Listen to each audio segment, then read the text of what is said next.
안녕하십니까. 사회복지정책론 이론 강의 들어갑니다. 핵심 요약 강의인데요. 이번 시간에 18번부터 보겠습니다. 우리는 길버트와 테렐의 산물 분석 틀에 대해서 보고 있습니다. 자, 길버트 테렐의 산물 분석 틀에서 첫 번째는 할당체계에 대해서 봤고요. 그다음에 두 번째는 급여체계, 이제 세 번째 재정체계 보겠습니다. 이번 시간에 재정체계와 전달체계 마무리하면서 길버트와 테렐의 프로덕트 어널리시스 산물 분석 프레임을 마무리 짓겠습니다. 자, 공공재원이 있고 민간재원이 있습니다. 우리 시험에 이 재정체계 문제는 그리 많이 출제되지는 않더라고요. 나올 때도 있고 아니면 한 문제 정도 나올 때가 있습니다. 나올 때가 있고 그 다음에 안 나올 때가 있는데 오히려 이제 이 다음 그 뒷부분 19번에 있는 전달체계가 좀 잘 나오죠. 전달체계 문제는 뭐 원칙도 잘 나오고 좀 독특한 문제도 이번에 출제가 됐는데 그 내용도 제가 자료를 넣어 드렸습니다. 좀 이따 보겠습니다. 자, 공공재원은 첫 번째 정부의 일반 예산, 그냥 조세로 시험에 많이 나옵니다. 조세의 현관펜 밑줄. 그 다음에 두 번째가 사회보장세라고 해서 사회보험료가 있거든요. 우리 시험에 사회보장세로 출제되기도 하고요. 사회보험료로 출제되기도 합니다. 둘 다 현관펜 밑줄. 세 번째는 조세 비용, 조세 감면, 조세 지출인데요. 여러분들이 이해할 때 조세 감면으로 생각하는 게 좀 더 쉽습니다. 그래서 조세 감면의 현관펜 밑줄이요. 이게 이제 조세 비용이다 이렇게 말합니다. 조세 지출이다 이렇게 말합니다. 자, 이게 이제 공공재원 세 가지고요. 그 다음에 민간재원들이 많이 있는 거 아시죠? 민간재원의 첫 번째는 시작, 사용자 부담금, 다른 말로 수익자 부담금이라고 해요. 동그라미 1. 그 다음에 뭐예요? 자발적 기여, 동그라미 2. 이게 후원금이 되겠죠? 그 다음에 세 번째가 뭐죠? 기업복지재원, 동그라미 3입니다. 가족간 이전, 동그라미 4. 그 다음에 공동모금은 순수 민간재원으로 우리가 일반적으로 이야기를 합니다. 동그라미 5. 이렇게 정리할 수 있겠습니다. 가족간 이전은 뭐예요? 그렇습니다. 가족이 부담하는 거예요. 가족 구성원 중에 누구 한 사람이 좀 몸이 아프다 또는 뭐 어떤 비용이 들어갈 일이 생겼다 그러면 가족이 부담하는 것을 가족간 이전이다 이렇게 이야기합니다. 자, 그러면 이제 거기 제가 볼드 처리해서 뭐 역진적, 누진적 이런 걸 써놨는데 18번 위에다가 이것만 써놓으시면 돼요. 조세 중에 누진세, 조세 중에 누진세율이랄까요? 이것을 적용하는 게 있거든요. 그 적용하는 것이 직접세입니다. 그러면 직접세는 누진세율을 적용하기 때문에 누진적이구나 이렇게 이야기할 수 있겠네요. 오케이. 그럼 직접세에 뭐가 있느냐? 납세자와 담세자가 일치했을 때를 직접세라 하거든요. 그래서 소득세가 있고요. 그 다음에 법인세가 있어요. 자, 이런 것들이 이제 우리가 직접세다 이렇게 말을 합니다. 근데 시험에는 소득세, 법인세까지 안 나오고 직접세로 나올 거예요. 자, 이제 두 번째는 뭔지 아시죠? 예, 나머지입니다. 나머지 역진적이다 이렇게 정리하면 돼요. 나머지는 역진적이다. 우리가 보통 역진적이다라고 하면 누진적의 반대가 돼요. 그래서 고소득층에게 유리하거나 소득에 상관없이 똑같은 유리를 적용하거나 상한선이 설정돼 있거나 이런 것들이 이제 역진적이다 이렇게 말을 하는 것들이에요. 자, 이 정도만 알아놓으시면 됩니다. 거기에 막 뭐라고 써놨는데 핵심은 이거거든요. 핵심은 이거예요. 직접세가 뭐야? 누진적이야? 나머지는 역진적이구나. 그러면 나머지의 대표적인 걸 간접세가 있어요. 이것만 할게요. 나머지에 간접세가 있어요. 나머지에 간접세가 있는데 그 간접세는 납세자와 담세자가 다를 경우를 말해요. 우리가 이제 보통 부가세가 있잖아요. 개별 소비세 이런 것들이 있는데 부가세 등이라고 쓰면 되겠죠. 부가치세 등. 자, 이거는 소득이 높거나 소득이 낮거나 부가세율은 똑같잖아요. 10%. 따라서 당연히 역진적이 된다. 이렇게 정리할 수 있겠습니다. 동일 세율을 적용하기 때문에 역진적이다 이렇게 말하는 거예요. 소득이 높으면 많이 세율이 높고 소득이 적으면 세율이 낮아야 맞는 건데 그게 누진적이라 하잖아요. 똑같은 비율을 내잖아요. 똑같은 비율을 내기 때문에 우리가 이것을 역진적이다 이렇게 말하는 겁니다. 뭐 이 정도만 정리해 놓으시죠. 자, 공공재원 들어갑니다. 지금부터 좀 편하게 보시면 돼요. 여러분, 우리나라 1년의 조세가 뭐 700조가 넘어가잖아요. 760조 정도 되는 걸로 알고 있거든요. 그래서 이게 해마다 계속해서 올라가겠죠, 여러분. 그래서 거기 보면 평등, 왜요? 재원이 많기 때문에 평등, 소득재분배와 연관성이 있죠. 그 다음에 사회적 적절성 달성이 용이하죠. 사회적 적절성이라는 것은 뭐냐면 모든 국민들의 어떤 복리 이런 것들 다 감안했을 때 우리가 급여를 주잖아요. 그 급여를 충분하게 줘야 된다. 그게 적절성이에요. 급여에 대해서 좀 충분하게 급여나 서비스가 제공되는 것을 우리가 이제 적절성의 원칙이라고 하잖아요. 그래서 사회적 적절성은 사회 구성원들이 일반적인 평균적인 복리를 지향할 수 있도록 급여를 제공하는 것을 말해요. 자, 그 다음에 복지 대상이나 급여 내용의 보편성, 모든 국민을 대상으로 하는 거죠.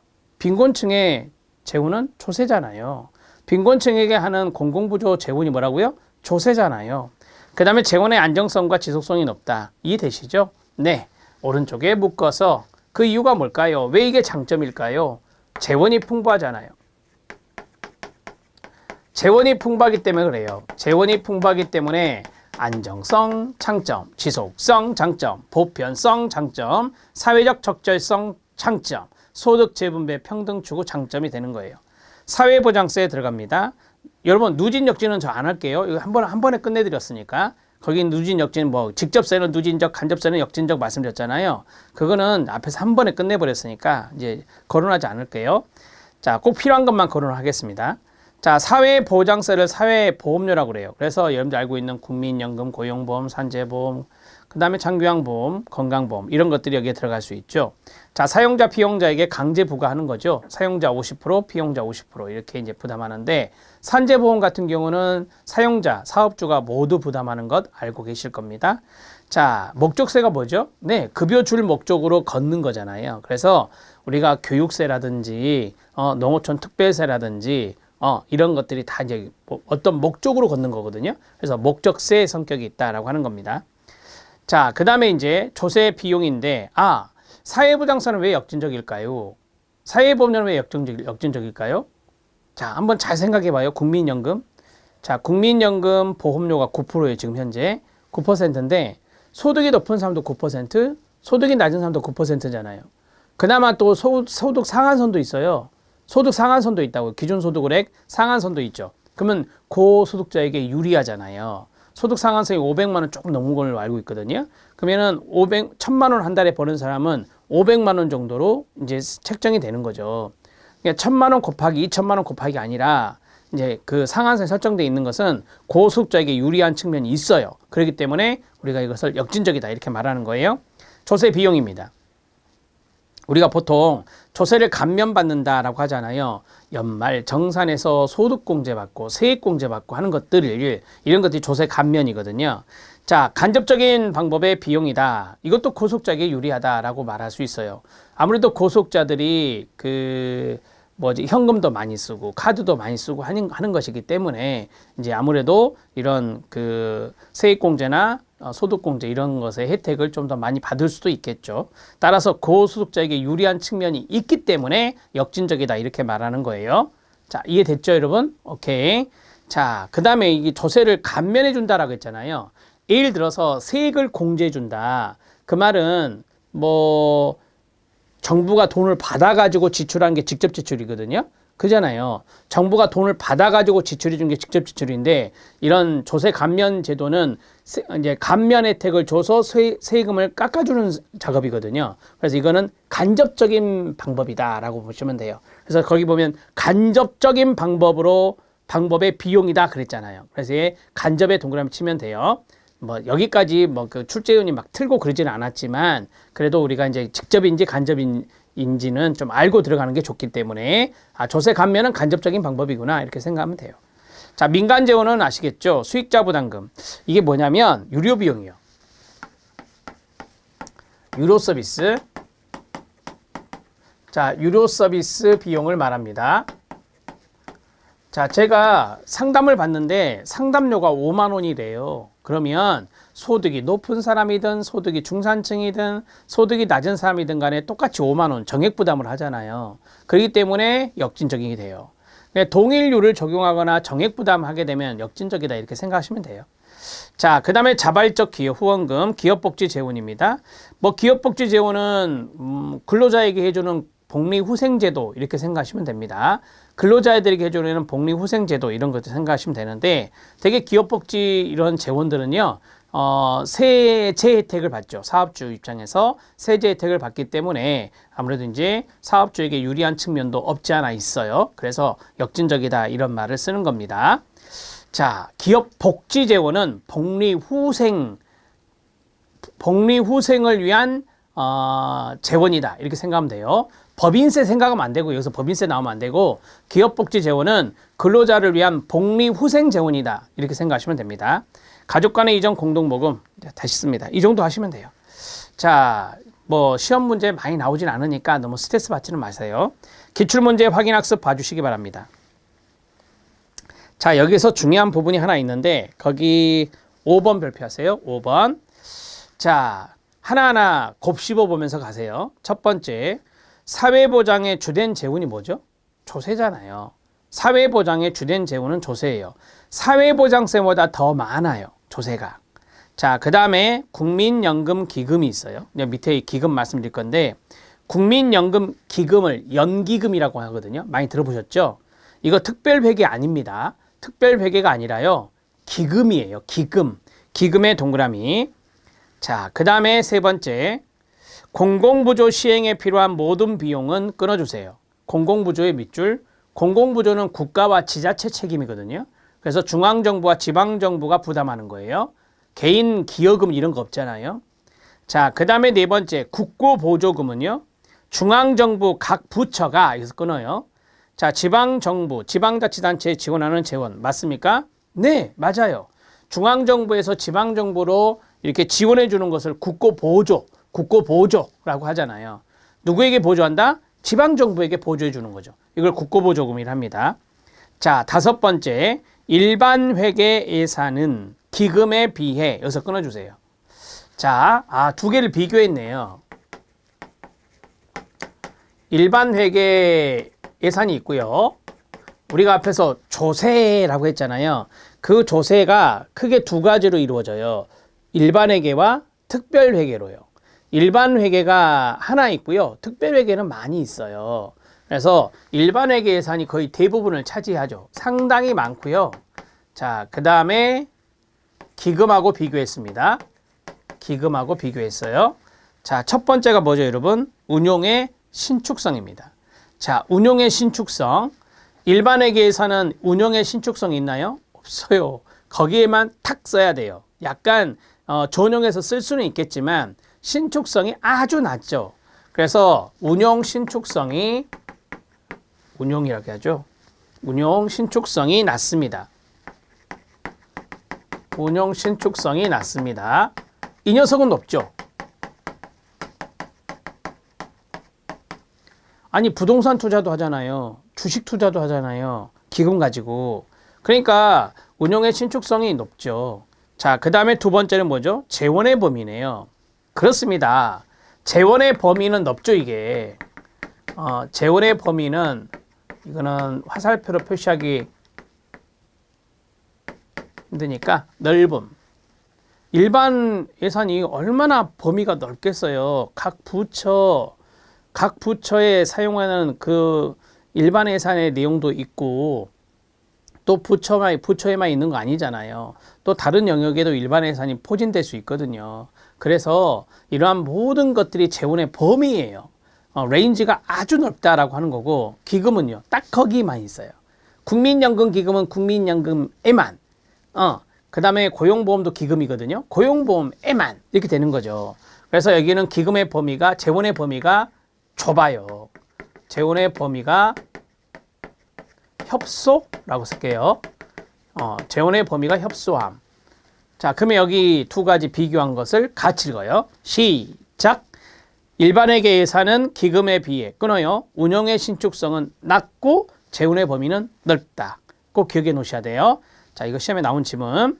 자, 이제 심화 학습 기출인데 재정의 이해가 있습니다. 이 재정의 이해에서 밑줄 친 부분이 있죠. 그것만 상기하시면 됩니다. 자, 국가가 1년 동안 세금을 얼마나 걷고 또 얼마나 어디에 얼마나 지출할 것인가에 대한 계획을 예산이라 합니다. 자, 재정이라는 말은 예산보다 훨씬 더 넓은 의미로 쓰여지는데 밑에 보시면 국가재정법에 예산과 기금을 모두 포함해서 재정이다 이렇게 말을 해요. 재정은 예산 플러스 기금 이렇게 되고요. 예산에는 아까 말한 대로 일반회계와 특별회계가 있어요. 일반회계와 특별회계가 예산인데요. 중앙정부의 경우 일반회계가 한 개뿐이지만 일반회계와 구별하여 특별한 사업을 따로 운영하고자 할 때는 특별회계를 두고 있어요. 대표적인 특별회계 중에 하나가 우체국 특별회계라고 해요. 예금 특별회계, 세금이 아닌 우체국 예금을 관리하는 특별한 회계라고 이야기합니다. 기금도 여러 부처에서 운영하고 있는데 국민연금이나 청소년 육성기금 모두 기금으로 운영되고 있어요. 자, 그러면 중앙정부 재정은 일반회계 플러스 특별회계 플러스 기금 이렇게 정리가 되겠죠. 자, 사회보장성 기금이 있습니다. 그 사회보장성 기금 밑에 쭉 내려오면 당구장 표시 주의가 있어요. 그 자리 별표. 자, 사회보장성 기금은 장래의 연금 지출에 대비하여 보험료를 징수하여 연금급여 여유자금을 운영하는 연금성 기금과 여기서 끊어요. 보험 기능을 수행하는 보험성 기금으로 나누어집니다. 아, 기금이 두 가지가 있구나. 연금성과 보험성이 있구나. 자, 사회보장성 기금은 국민연금기금, 사립학교 교직원 연금기금, 고용보험기금, 산업재해 보상 및 예방기금, 국민연금기금, 공무원연금기금이 있습니다. 우리가 이제 연금이 들어가잖아요. 그럼 이게 연금성이 되는 거예요. 알았죠? 오케이. 자, 주의입니다. 국민연금보험의 재정은 기금이 아닙니다. 자, 우리가 이제 국민연금은 돈을 많이 모으잖아요. 제 기억으로 지금 900조 정도 있는 걸로 알고 있는데 엄청난 돈이죠. 연기금이. 자, 그런데 건강보험은 잘 생각해 봐요. 건강보험료 많이 내잖아요. 그런데 나가는 돈도 많아요. 병원에다 넣어줘야죠. 또 환자분들에게 넣어줘야죠. 나가는 돈도 많아요. 쉽게 말하면 우리가 기금이라고 하는 것은 많이 모아지는 게 일반적이거든요. 많이 모아지는 게 일반적인데 건강보험은 그러지 못해요. 그래서 기금이 아니라 보건복지부 장관의 승인하에 국민건강보험공단 일반회계로 운영되고 있어요. 일반회계 밑줄, 건보공단의 일반회계입니다. 건보공단의 일반회계로 운영되고 있어서 국회의 심의나 의결을 받지 않고 있습니다. 건강보험의 경우 수익과 지출을 1년 단위로 맞추는 단기보험이거든요. 국민연금 등 장기보험과는 재정 운영상 큰 차이가 있고요. 이번 달 보험료를 거두면요, 다음 달 바로 줘야 되는 것이 건강보험 재정이거든요. 그래서 돈을 쌓아놓고 기금을 운영하기가 어렵다. 아까 말씀드렸잖아요. 예, 나가기 바빠요. 전국에 병원 의원이 얼마나 많습니까? 이제 청구하면 그 다음날 돈 나가야 돼요. 그렇기 때문에 기금이라고 하는 것은 이제 돈을 많이 모아가지고 기금을 이제 조성해갖고 그 기금을 가지고 이제 뭐 투자도 하고 뭐 시설도 만들고 또 이렇게 대상자들 지원도 해드리고 이런 게 기금이거든요. 근데 건강보험은 그렇게 하기 어려우니 건강보험공단 그렇습니다. 일반회계로 운영되고 있다. 이렇게 보시면 됩니다. 자, 이제 기출문제 확인학습인데요. 사회보험료 조세가 있습니다. 여러분 이 사회보험료는 사회보장세라고 했었고요. 조세는 아까 여기 일반예산 이렇게 말했잖아요. 이 두 가지를 비교해 놓은 건데 사회보험료와 조세는 빈곤 완화나 소득 안정이나 불평등의 완화 등 동일한 기능을 수행한다. 네, 맞아요. 사회보험료도 빈곤의 완화적인 측면, 소득 보장을 해주기 때문에 그 다음에 소득 안정 측면, 그 다음에 불평등의 완화 이런 동일한 기능을 수행하는데 공통점이네요. 조세는 부담 능력에 따라 사회보험료는 급여 가치, 장차 받을 것으로 기대되는 가치를 급여 가치라는데 거기에 따라서 부과가 된다라고 합니다. 여러분 이 조세는 예를 들어 볼게요. 기초수급자분들 조세 내나요? 아니요. 빈곤층에 있는 분들은 부담 능력이 없다라고 판단해서 조세를 부담시키지 않아요. 부담 능력이 있는 사람이 세금을 내는 거예요. 알았죠? 자, 그 다음에 사회보험료가 있어요. 사회보험료는 당신 많이 받고 싶어? 장차 장차 받을 것으로 기대는 가치가 있잖아요. 이 받는 게 급여 아니겠습니까? 이게 급여 가치예요. 급여 가치. 그래서 급여 가치에 따라서 이제 사회보험료가 부과된다라고 보시면 돼요. 그런데 여러분들 알다시피 급여에 따른 이제 기여를 하잖아요. 근데 그 기여가 소득 수준에 따라서 나누는 거예요. 네. 소득 수준에 따른 기여입니다. 오른쪽에 쓰시면 돼요. 소득 수준에 따른 기여를 합니다. 소득 수준에 따른 기여를 합니다. 그러면 이제 급여가 어느 정도는 결정되겠죠. 왜? 기여를 많이 하면 급여를 많이 받고 기여를 적게 하면 적게 받기 때문에요. 그래서 그런 급여 가치가 중요한 요소가 되는 게 사회보험료가 됩니다. 자, 앞에서 말한 대로 사회보험료는 조세에 비해서 역진적이라고 말했어요. 사회보험료 조세의 공통점을 보면 아까 위에서 말한 대로 빈곤의 완화 효과, 소득의 규칙성과 안정성 강화, 그 다음에 수평적 불평등의 감소, 소득의 불평등 완화, 뭐 이런 것들이 다 이제 아까 위에서 말씀드렸던 불평등의 완화 이렇게 잡으시면 돼요. 자, 이제 차이점이 있는데 그 차이점에 별표 하나 치세요. 되게 시험은 차이점으로 나와요. 자, 첫 번째 부과되는 대상의 차이다. 아까 말했잖아요. 같이 읽으세요. 시작. 조세는 부담 능력에 따라 끊고 사회보험료는 급여 가치에 따라 부과된다. 여러분 힌트를 드릴게요. 급여라는 말은요. 급여라는 말은 조세에서 쓰지 않아요. 조세에서 쓰지 않고 그렇죠. 사회보험에서 쓰는 거예요. 기여, 급여 이런 것들은 사회보험에서 쓰는 거예요. 그래서 사회부장세 사회보험료 나오면 급여 가치다 이렇게 생각하면 돼요. 사회보험료는 조세에 비해 역진적이다. 역진적의 동그라미. 3번. 조세는 사회보험료와 달리 끊어주세요. 국가의 반대급부가 특정화되어 있지 않죠. 자, 저 예를 들어볼까요? 저 조세 내고 있거든요. 세금. 근데 저 반대급부 받나요? 아니요. 반대급부가 특정화되어 있지 않아요. 받을 수도 있고 받지 않을 수도 있어요. 그쵸? 네. 안 받는 경우가 더 많죠. 오히려 세금을 내는 경우가 더 많죠. 이제 행여 모르겠어요. 제가 이제 빈곤층으로 전락되면 받을 수 있겠죠. 근데 지금 현재 이제 빈곤층은 아니니까 세금을 내는 계층이니까 여기서 반대급부가 뭐예요? 국가가 반대급부는 급여를 주는 거예요. 당신 조세 냈기 때문에 급여를 줄게 라고 하는 것이 반대급부거든요. 근데 조세는 그런 게 없잖아요. 특정화돼 있지 않아요. 그런데 사회보험은요. 특정화돼 있죠. 내가 기여금 냈잖아요. 기여금 냈으니까 내가 보험료 냈으니까 반대급부가 있는 거예요. 아프면 건강보험 혜택 받고 내가 만약에 실직 당하면 구직급여 받고 산재 당하면 뭐예요? 네, 산재 보험 혜택 받고 이런 것이 반대급부라고 하는 거예요. 그래서 반대급부가 특정화되어 있지 않은 게 조세고 특정화되어 있는 것이 사회보험료다. 자, 3번 읽고 별표. 시작. 조세는 사회보험료와 달리 국가의 반대급부가 특정화되어 있지 않다. 됐습니다. 자, 중앙정부, 지방정부 간의 재정 이전 방식이 있는데 우리가 이제 범주적 보조금이 있고요. 자, 그 다음에 포괄보조금이 있고요. 일반 교부세가 있습니다. 이것도 시험에 출제가 된 적이 있거든요. 별표 하나 쳐주시기 바랍니다. 자, 거기에 보면 지방정부 재량권이라는 말이 나와요. 지방정부 재량권이 네 번째 결론에 있거든요. 그 결론에 별표 쳐주세요. 이게 시험에 나온 거니까 단독 문제, 부등호 문제가 단독으로 나왔다라고 보시면 됩니다.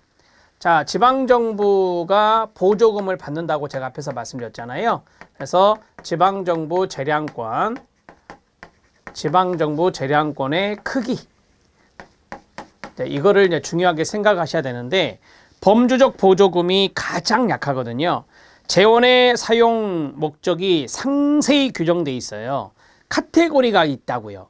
그래서 그 사용 목적이 상세히 규정돼 있고 제약 조건이 부여되는 특징이 있어서 이 녀석이 재량권이 제일 작아요. 약해요.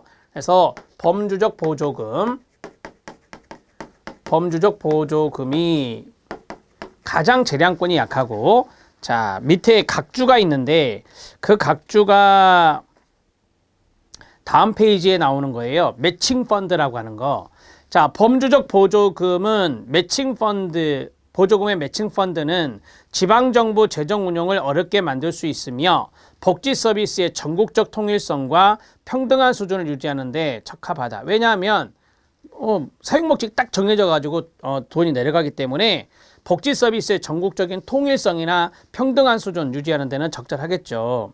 자, 그런데 지방정부 재정 운용을 어렵게 만들 수 있다. 왜? 재량권이 가장 낮다니까요. 재량권이 낮기 때문에 그럴 수 있어요. 자, 각주 한번 봐주세요. 재정적 의미의 매칭 펀드는 자금이 필요한 지자체나 민간에 정부가 예산을 배분해 주는 방식으로 지원 대상 단체의 자구 노력 수준에 연계해서 지원 규모가 정해지게 됩니다.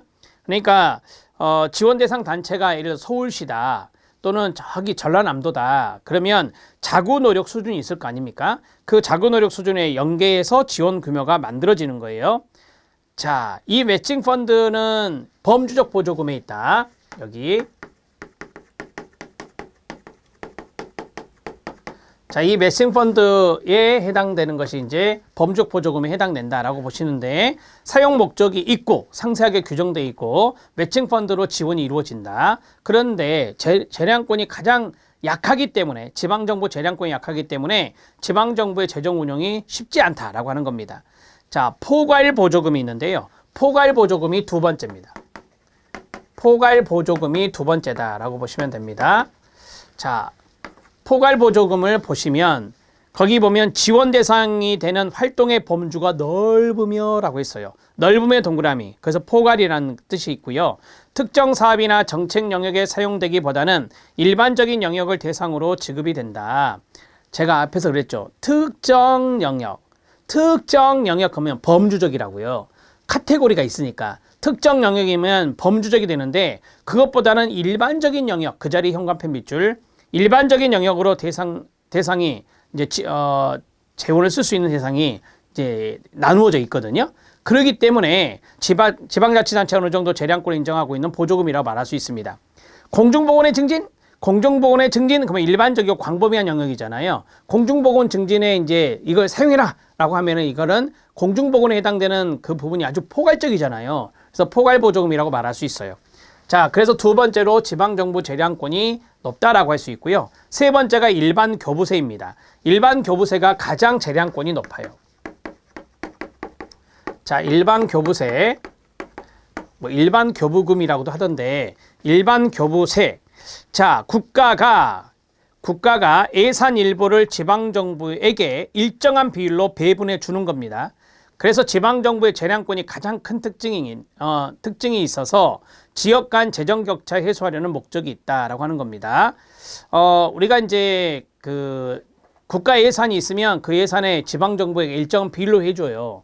비율로 이제 배분해 주는데 일반 교부세 같은 경우는 뭐 예를 들어 재정 자립도가 좀 취약하다라고 한다면 재정 자립도 취약한 데는 조금 더 많이 예산을 배정해 주겠죠. 왜 취약하니까. 그다음에 재정 자립도가 좀 좋다?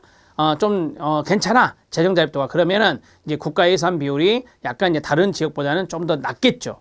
그래서 지역 간의 재정 격차를 해소하고자 하는 목적이 있는 게 바로 일반 교부세다. 이렇게 생각하시면 됩니다. 자, 그러면 지방정부 재량권을 기준으로 말해봐요. 시작. 범주적 보조금에서 포괄보조금으로. 포괄보조금에서 일반 교부세로 이렇게 부등호가 이루어진다라고 보시면 됩니다. 이게 이제 시험에 단독으로 나온 거니까 좀 알아놓으셔야 됩니다. 별표 쳐주시고요. 자, 됐습니다. 이 정도 정리하시면 됩니다. 길버트와 스펙트의 산물 분석 틀 들어갑니다. 전달 체계인데요. 이 전달 체계는 우리가 그 이해를 좀 하시는 게 좀 필요한데 요 앞부분에 해당되는 거, 뭐 중앙정부, 지방정부 이런 거 나오거든요. 자, 이것은 행정론에 제가 이제 또 자세하게 말씀을 좀 드릴 때가 있을 겁니다. 여기서는 간단하게 좀 보겠습니다. 앞부분을. 자, 공공의 중앙정부 찾으셨죠? 중앙정부 밑줄이요. 자, 전달체계 들어갔습니다, 지금. 자, 중앙정부 동그라미 치세요. 자, 앞에 우리가 정책에서 이거 배웠죠. 공공재 성격이 있거나 규모의 경제성이 있거나 평등이나 사회적 적절성 달성은 중앙정부가 해야죠. 그 다음에 지속적으로 안정적으로 제공하는 것은 재원이 많은 누가? 중앙정부가 해야죠. 자, 이해되시죠? 이렇게 공부하시는 거예요. 중앙정부 문제점이 나와 있습니다. 문제점의 밑줄입니다. 자, 중앙정부는 여러분들 알다시피 공적 조직이거든요. 따라서 수급자 선택의 반영이 좀 어렵죠. 지방정부보다는 더 어려워요. 왜냐하면 중앙정부는 아무래도 접근이 조금 멀죠. 접근성이 좀 낮기 때문에 수급자 선택 반영이 어려운 측면이 있고요. 독점성이 있고요. 중앙정부는 권력기구잖아요. 그래서 이 독점성이 있어서 가격이나 질에 있어서 수급자에게 불리할 수 있고요. 그 다음에 관료성이 있어요. 제가 공적 조직이라 했잖아요. 관료성이 있어서 특수한 욕구에 융통적이지 못하다. 약간 경직성이 있다라고 이야기하는 겁니다. 업무 내용이 중복되어서 책임 소재가 불명확한 부분도 있을 수 있고 업무의 자율성이나 전문 인력의 부족 문제가 있다. 업무의 자율성의 부족은요, 이제 관료제 성격이 특징이잖아요. 수익적 상위 하달 이런 문제가 이제 관료제의 특징이기 때문에 업무의 자율성이 좀 부족할 수 있다. 그 다음에 전문 인력은요, 사회복지 전담 공무원 이야기 해볼까요? 사회복지 전담 공무원은 지방직 공무원이에요. 중앙정부에 있지 않아요. 그래서 전문 인력이 많이 부족하다라고 하는 거고요. 그래서 여섯 번째, 아까 말했죠. 사회복지 행정은 지방 동그라미, 지방 일반 행정 체계로 편입되어 있다. 그 말은 사회복지 행정에서 주된 인력이 사회복지 전담 공무원인데 중앙정부 기관에는 없다라고 하는 걸 이야기하는 거예요. 지방 일반 행정 체계에 편입되어 있는 것이 사회복지 행정 담당 공무원들이다. 이렇게 정리하시면 됩니다. 자, 이제 공공의 두 번째, 지방정부 밑줄. 지방정부가 조금 더 시험에 잘 나오거든요. 지방정부 첫 번째 1번 같이 읽으세요. 시작. 지역 주민의 욕구를 중앙정부보다 더 효율적으로 해결할 수 있을까요? 네, 그렇습니다. 자, 접근성이 있죠. 중앙정부보다는 접근성이 더 있기 때문에 그렇습니다. 자, 지방정부 간의 경쟁이 있습니까? 네, 경쟁. 대표적인 케이스가 서울시와 경기도죠. 자, 경쟁을 하게 되면 재화의 가격이나 질적 서비스 개발이 용이해서 수급자에게 유리한 측면이 있겠죠. 창의적이고 실험적인 서비스 개발이 용이합니다. 재정 자립도가 높은 데도 있어요, 여러분. 네, 서울특별시, 경기도 이런 수도권에 해당되는 지역은 아무래도 다른 밑에 있는 지역보다 재정 자립도가 높거든요. 재정 자립도가 높으면 창의적이고 실험적인 서비스 개발이 용이하겠죠. 장점입니다. 수급자들의 변화되는 욕구에 적극 대처할 수 있나요? 네, 맞습니다. 자, 이거는 지역사회복지에서 했던 주민 참여를 쓰면 도움이 될 것 같아요. 주민 참여. 자, 지방정부는 주민 참여를 많이 유도하고 있잖아요. 그렇기 때문에 수급자들의 변화되는 욕구에 적극 대처할 수가 있겠죠. 자, 지방정부에는 문제점이 있습니다. 문제점의 동그라미. 가장 큰 문제점이 재정입니다. 재정의 자립도가 많이 낮아요. 재정 자주도가 낮거든요. 그러면 이 네 가지가 다 해결됩니다. 첫 번째, 지역 간의 불평등 야기로 사회 통합이 저해된다. 왜요? 지역 간의 재정 격차가 심하거든요. 두 번째, 규모의 경제 효과가 적어. 동그라미. 왜요? 돈이 없어서요. 사회보험의 경우 기술적인 측면에 불리하다. 그래서 사회보험은 중앙정부가 하고 있는 거예요. 그 다음에 세 번째, 지방정부 단위의 단편화의 동그라미요. 단편화된 프로그램 가능성이 있다. 그 이유가 뭘까요? 재정이 열악하기 때문에 프로그램을 창의적으로 만들기가 어려워요. 아까 앞에서 창의적으로 만든 것은 재정 자립도가 높은 경우를 말하고, 여기는 재정 자립도가 열악한 정부의 경우는 프로그램의 단편성이 계속해서 유지될 수 있다고 하는 거죠. 그 다음에 프로그램 안정성과 지속성 측면에서 분리할 수 있다. 다 이거예요. 재정의 문제, 재정의 자립도나 재정 자주도가 낮았을 때 문제가 되는 것들. 자, 민간 들어갑니다. 민간 동그라미. 민간 사회복지 서비스 전달책이 필요하죠. 복지관 생각해 보세요. 복지관. 그래서 정부 제공 서비스 해당자나 정부가 제공할 수 없는 서비스는 민간이 제공해야 되겠죠. 이렇게 정리하는 거고요. 동일 종류 서비스에 대한 선택의 기회를 제공할 수 있고요. 한마디로 말씀드리면 이용자의 선택권이죠. 이용자의 선택권을 줄 수 있다라고 하는 겁니다. 사회복지 서비스 선도적 개발 보급이 가능하고요. 민간의 사회복지 참여 욕구를 유도할 수 있습니다. 대표적인 게 자원봉사 아닙니까? 자원봉사 활동이요. 그 다음에 정부의 사회복지 활동에 대한 압력단체로서의 역할을 수행할 수 있고요. 국가의 사회복지 비용 절약 효과가 있습니다. 그 대표적인 것이 사례관리죠. 그 대표적인 것이 사례관리입니다. 자, 다양하고 복합적인 욕구가 있는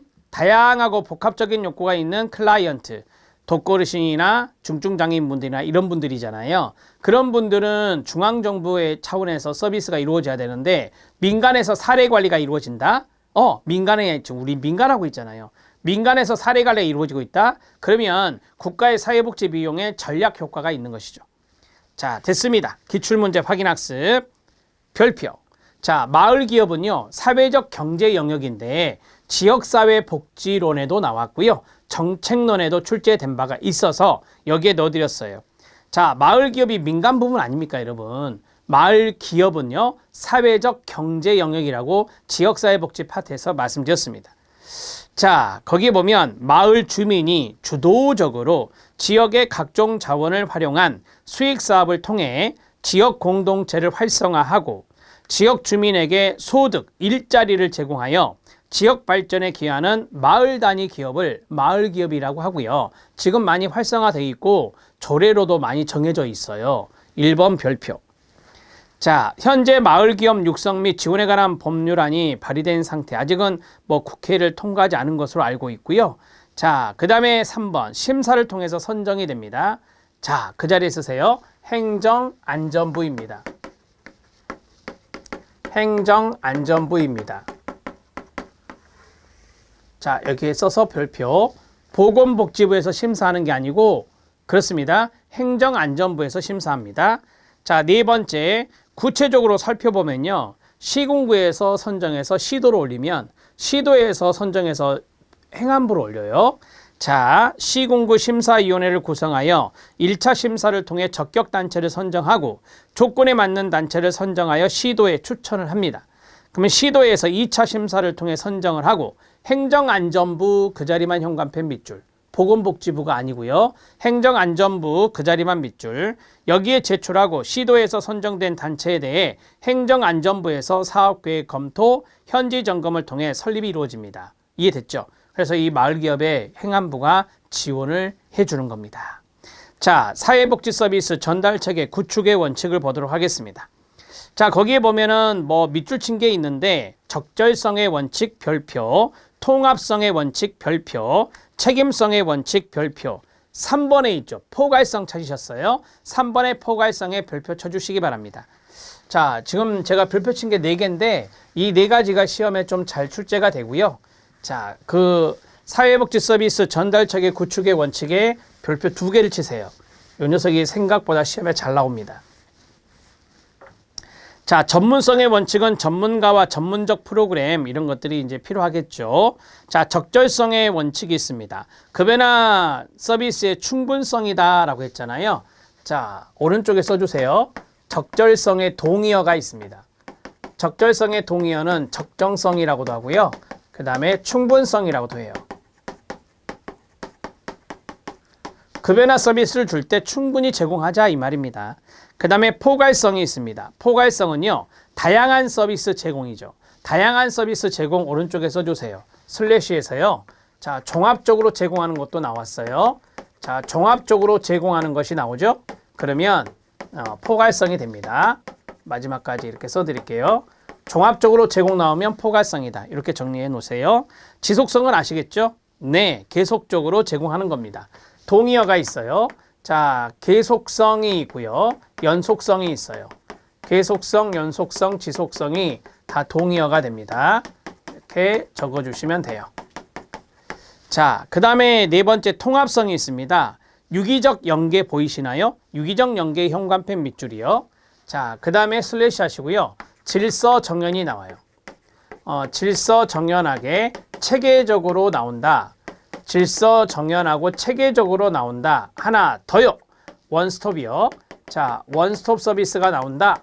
자, 그러면 이것은 통합성이다. 이렇게 정리하시면 됩니다. 자, 질서 정연 나오면 뭐라고요? 통합성이에요. 원스톱 나오면 뭐라고요? 통합성이에요. 유기적 연계 나오면 뭐라고요? 통합성이에요.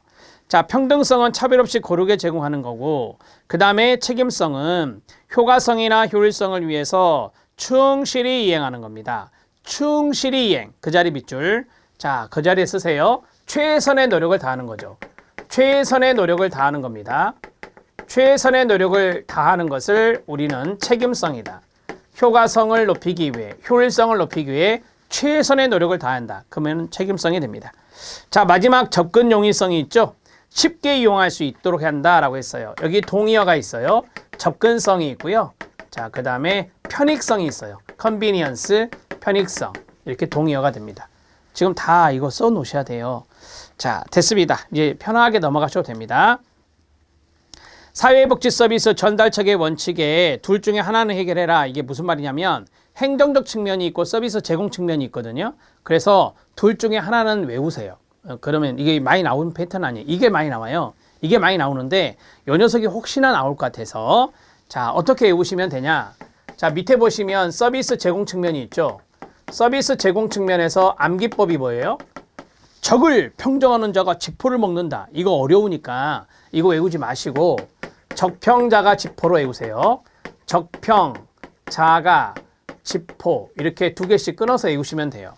자, 서비스 제공 측면은 적평자가 지포 이렇게 외우시면 돼요.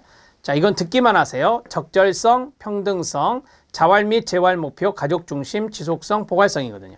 이렇게 외우시면 되는 거예요. 자, 거기 행정적 측면 봐주세요.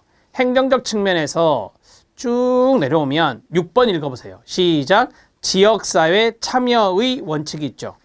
자, 이거 조심하시라고 제가 말씀드린 거예요. 이 지가 있거든요. 이 지는 지속성을 말하는 겁니다. 서비스를 제공할 때 지속적으로 제공하라는 소리예요. 그래서 지속성이다. 이거는 지역사회 참여가 아니라 지속성이다. 이렇게 정리해 놓으시면 돼요. 알았죠? 자, 이제 밑에 서비스 제공 측면을 봐주세요. 같이 읽어주세요. 시작. 평등성, 포괄성, 적절성, 계속성, 지속성, 자활 및 재활 목표, 가족 중심까지. 그래서 제가 이제 앞 글자만 땄어요. 적평, 자가, 지포 이렇게 외우시면 됩니다. 자, 되셨죠? 오케이. 자, 여기는 이 정도로 하시면 돼요. 자, 이제 밑에 기출문제 확인학습 있잖아요. 내용이 많은데 이 기출문제 확인학습이 아주 짤막하게 최근에 출제가 됐거든요. 자, 타이틀이 뭐예요, 여러분? 타이틀 읽어보세요. 시작. 길버트와 테렐이 주장한 사회복지 전달체계 재구조화 전략. 자, 전달체계 재구조화 전략입니다. 전달체계 재구조화 전략.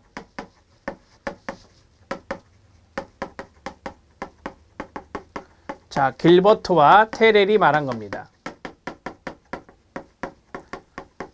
이번 시험에 출제가 됐거든요. 그런데 처음 나온 거예요. 자, 재구조화 전략. 재구조화 전략의 길버트 테렐의 내용에서 시험 문제 답이 뭐였냐면 수급자 수요 강화요. 수급자 수요 강화 써놓으세요. 수급자 수요 강화라고 하는 것은 재구조 전략에 없어요. 이게 답이었어요. 자, 그러면 선생님 뭐뭐 나왔나요? 오지선다잖아요. 자, 거기 보면 방가로 1번에 보시면 정책 결정 권한과 통제력의 재구조화 전략에서 양가로 1번이 조정 전략이잖아요. 그 다음에 동그라미 1번이 집중화잖아요. 중앙 집권화라고 하는 거. 그 다음에 동그라미 2번이 뭐죠? 연합입니다. 연합한데요. 그 자리 별표. 요게 시험에 나온 거. 자, 그 다음에 동그라미 3번이 뭐죠? 시작. 사례 수준의 협력이잖아요. 여기 별표 시험에 나왔고, 그 다음에 밑에 양가로 2번에 뭐가 나와요? 시민 참여 전략이 있잖아요. 시민 참여라는 단어로 출제가 됐거든요. 양가로 2번 시민 참여의 별표. 자, 그 다음에 밑에 보시면 동그라미 1, 동그라미 3이 있고요. 그 다음에 양가로 2번이 있죠. 업무 분담의 재조직화 전략이 있습니다. 1번이 뭐죠? 역할 연결이고 2번이 뭐죠? 전문가 철수, 즉 전문적 이탈이라는데 거기 별표. 이렇게 해서 4개가 출제가 된 겁니다. 자, 전문가 철수, 전문적 이탈과 시민 참여와 사례 수준의 협력과 그 다음에 연합이 있는데 그 연합하는 어떻게 출제가 됐냐면 기관들의 동일 장소 배치로 나왔어요. 그 자리 쓰세요. 연합이 있는데 거기에다가 기관들의 동일 장소 배치. 이렇게 이제 출제가 된 거예요. 그것을 우리가 이제 연합이다 이렇게 말할 수 있습니다. 서로 다른 자원, 서로 다른 어떤 기관들의 자원을 지리적으로 이제 집중화시키는 것이다라고 이제 보시면 되는 겁니다.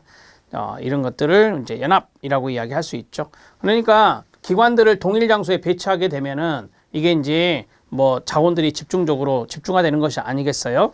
이렇게 정리를 해주시면 되겠습니다. 자, 이 내용을 좀 차분하게 보겠습니다. 이 내용까지만 할게요. 자, 다음 시간에 이제 20번 소득제곱에 들어갈 건데요. 제가 보는 데만 보세요. 이거는 처음 나온 거니까 너무 스트레스 받지는 마시고. 자, 시험에 나온 것은 설명해 드렸잖아요. 길버트와 테렐은 정책 결정 권한과 통제력을 재구조화하는 전략, 동그라미 1.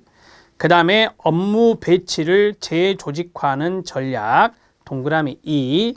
그 다음에 전달체계 조직 구성원, 단위 조직의 수와 형태, 이것을 변화시키는 전략, 동그라미 3. 이렇게 해서 이제 정리를 좀 해놨어요. 그래서 이 부분들에 해당되는 것들을 이제 보겠습니다. 첫 번째가 정책 결정 권한과 통제력의 재구조화 전략이었잖아요. 거기에 보면 조정 전략이 있습니다. 서비스, 사회복지 서비스를 통합적이고 포괄적으로 발전시키는 전략이다. 우리가 이제 이것을 조정 전략이라고 이야기하죠. 자, 우리가 이제 그 통합성의 원칙을 통합 조정의 원칙이라고도 하거든요. 통합성의 원칙을 통합 조정의 원칙이라고도 해요. 그래서 조정을 위한 접근 방법에는 집중화, 연합, 사례 수준의 협력 등 세 가지가 있다. 이렇게 이제 해서 동그라미 1번, 동그라미 2번, 동그라미 3번이 나오는 거예요. 집중화란 뭐예요? 네, 중앙 집중화.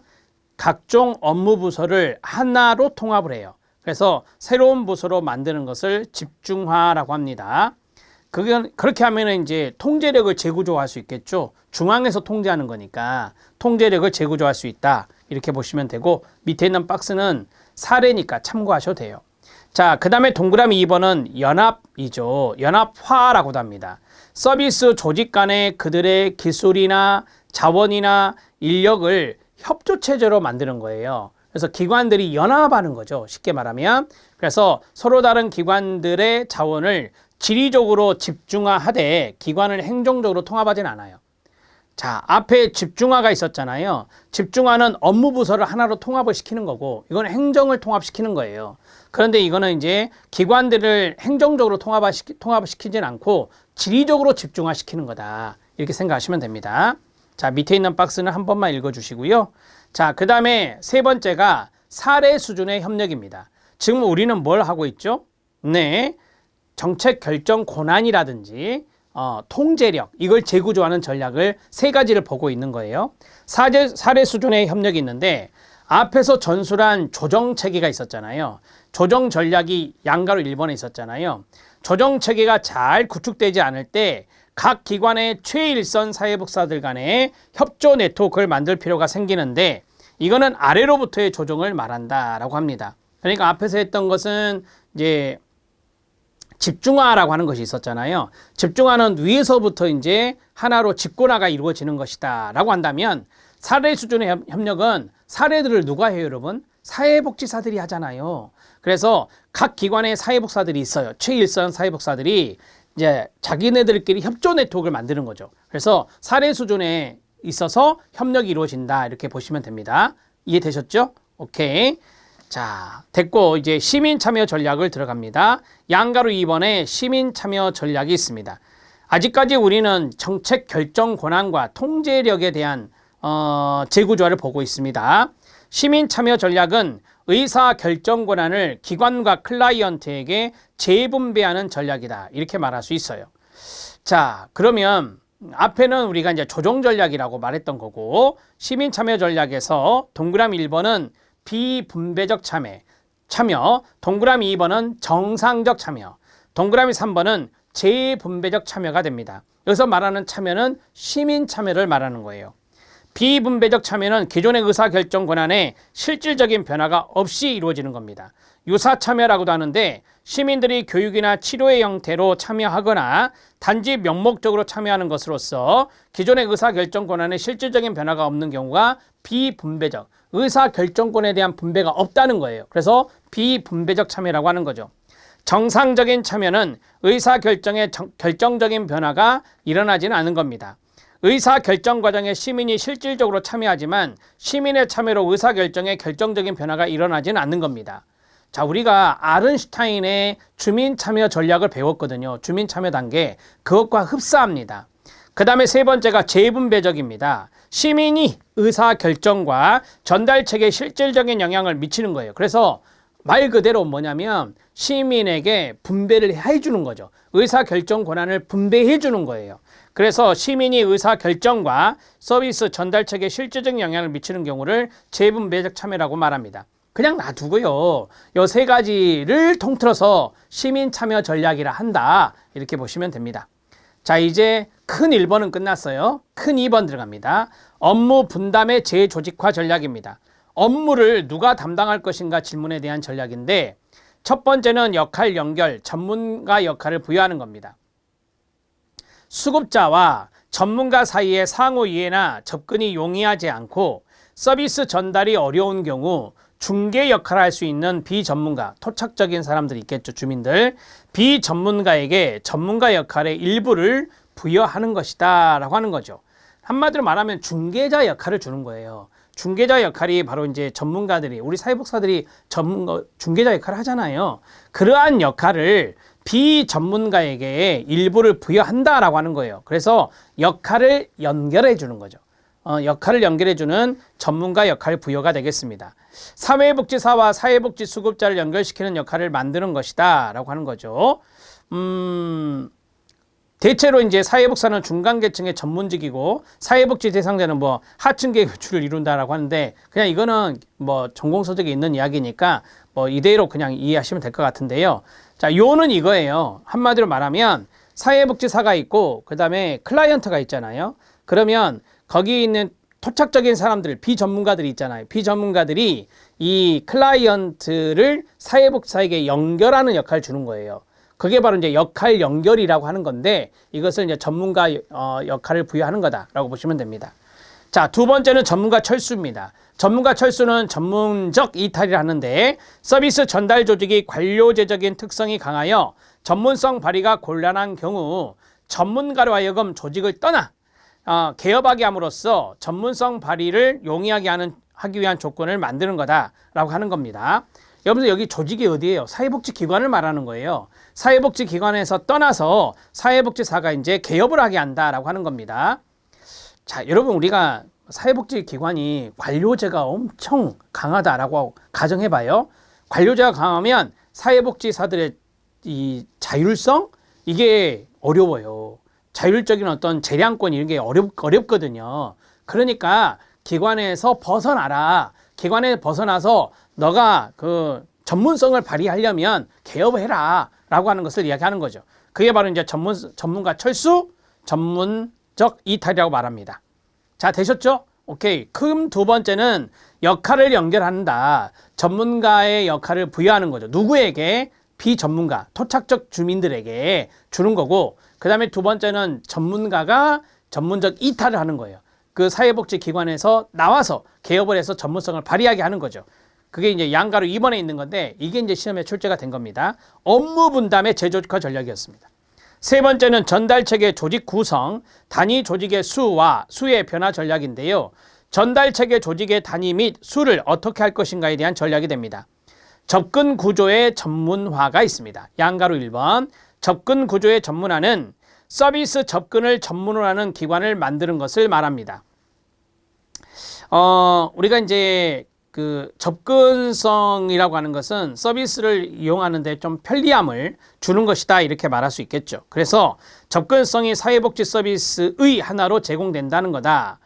거기 보시면 전통적으로 접근성의 제공은 기관 직원의 독립적 기능이라기보다는 부차적인 기능으로 이제 간주가 되는데 하나의 부차적 기능으로서 접근성은 기관 전문화의 협소적인 관점, 기관의 핵심 기능만을 중시하고 클라이언트가 야기하는 특정한 문제를 무시하는 좁은 관점에 의해서 부당하게 제한될 수 있다. 이러한 현상은 무능력의 산물도 악의의 산물도 아니다. 전문화된 서비스 조직의 정상적인 구조적 현실이다. 기관의 전문성을 유지하면서, 지금부터가 좀 중요한데요. 전문성을 유지하면서 클라이언트 접근성을 높이기 위해서는 전달 체계의 새로운 구조가 첨가될 필요가 있다. 이를 공평무사한 출입구라고도 하는데, 이러한 출입구는 클라이언트 권익 보호나 조언이나 정보 등을 전문적으로 제공하는 기관으로 나타날 수 있습니다. 자, 우리가 이제 클라이언트에게 필요한 것들이 많이 있잖아요. 뭐 조언을 해준다든지, 정보를 제공해 준다든지, 권익을 보호해 준다든지, 이런 것들을 전문적으로 하는 기관을 만들자라고 하는 거예요. 그래서 이러한 기관을 만들어 놨을 때, 이제 뭐 많이 클라이언트, 그 주변에 있는 클라이언트들이 자기가 해당하는 도움에 해당되는 기관들에게 이제 접근할 수 있겠죠. 그게 말 그대로 접근 구조의 전문화다, 이렇게 말할 수 있어요. 자, 그 다음에 의도적인 중복입니다. 의도적으로 같은 서비스 전달 체계를 중복시키는 방법을 말합니다. 의도적인 중복은 기존의 서비스 일부 전부를 재창조하는 것을 말합니다. 의도적인 중복은 유사하면서도 서로 다른 두 가지 형태인 경쟁과 분리의 형태로 나타난다라고 합니다. 자, 1번은 경쟁이죠. 경쟁은 기존의 전달 체계 안에서 기관들이 서로 경쟁하도록 기관을 중복시키는 것을 말합니다. 자, 이런 기관을 중복시키게 되면은 같은 기관이 많은 거죠. 같은 기관이 많은 거죠. 같은 기관이 많으면 선택은 확대가 됩니다. 맞죠? 그래서 경쟁은 또한 기관과 전문직에게 활력을 불어넣어주고 클라이언트 욕구에 대한 민감성을 증대시키고 기관의 진취성, 창조성도 증대시킨다라고 해요. 자, 그런데 경쟁은 기관 간의 소모적인 갈등을 야기할 수도 있죠. 왜? 동일 종류의 기관이 같이 있다 보니까 소모적인 갈등이 야기될 수 있어요. 서비스가 중복됨으로써 중복시킴으로써 경쟁을 야기하는 전략은 직접적인 방법, 간접적인 방법, 이런 것들이 있다 하는데, 뭐 이거는 참고적으로 한번 읽어보십시오. 분리입니다. 분리는 구조와 목적에서 경쟁과 다르죠. 다릅니다. 경쟁은 앞에서 말한 대로 기관들이 이제 경쟁하도록 기관을 중복해서 만드는 거예요. 그러면 기관들이 경쟁을 할 거 아닙니까? 분리는 기존의 전달 체계 외부에 새로운 기관을 이제 조직하는 거다.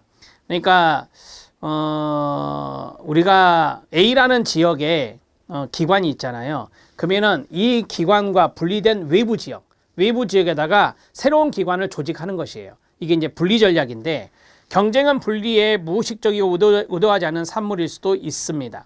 분리의 목적은 인종, 성, 사회, 경제적 지위 등의 이유로 차별을 받는 특정 집단을 위해 기존의 서비스 네트워크 밖에 하나의 대안적인 서비스를 제공하는 것이 있다라고 합니다. 그래서 이쪽에 어떤 이제 주류적인 측면의 기관이 하나 있다면 그 외부에 약간 비주류적인, 거기 말한 대로 인종이나 성이나 사회 경제적 지위 등을 이유로 차별을 받는 특정 집단을 위해서 기존의 서비스 네트워크 밖에다가 대안적 서비스 제공하는 기관을 만드는 거죠. 이게 이제 분리가 된다, 이렇게 보시면 됩니다. 자, 이해되셨나요? 네. 자, 첫 번째는 접근 구조의 전문화였습니다. 서비스 접근을 전문화하는 기관을 만드는 것이고요. 그다음에 전달 체계의 좀 조직적인 부분에서, 구성적인 부분에서의 이제 재조직화니까, 재변화 전략이니까. 그다음에 의도적인 중복이라는 것도 있었죠. 의도적인 중복은 경쟁이라고 하는 것과 그다음에 이제 분리라고 하는 것이 있다. 방법론적에서 좀 틀리죠. 똑같은 기관을 동일 지역에다 놔두는 것이 경쟁이다. 그다음에 한 지역에 있는 것의 외부 지역에다가 새로운 조직을 만드는 것, 대안적인 조직을 만드는 것이 바로 분리다, 이렇게 말할 수 있습니다. 자, 이 부분이 최근에 출제가 됐는데 이렇게 막 디테일하게 출제되지 않았어요. 근데 이 내용을 제가 읽어보세요 하고 넘어갈 수는 없잖아요, 여러분. 그래서 큰 틀에서는 좀 설명을 해드려야 될 것 같아서 말씀을 드렸습니다. 자, 우리 시험에 나온 것은 아주 짤막하게 나왔어요. 수급자 수요 강화가 아닙니다. 제가 읽을 때 수급자 수요 강화 있던가요? 없었잖아요. 그래서 연합이라든지 사례 수준의 협력이라든지 시민 참여라든지 그다음에 전문가 철수라든지 이런 것들이 이제 시험에 짤막하게 오지선다로 나온 거니까 그 정도 정리해 놓으시면 될 것 같아요. 자, 다음 시간에 20번 소득 재분배 들어가도록 하겠습니다. 수고하셨습니다.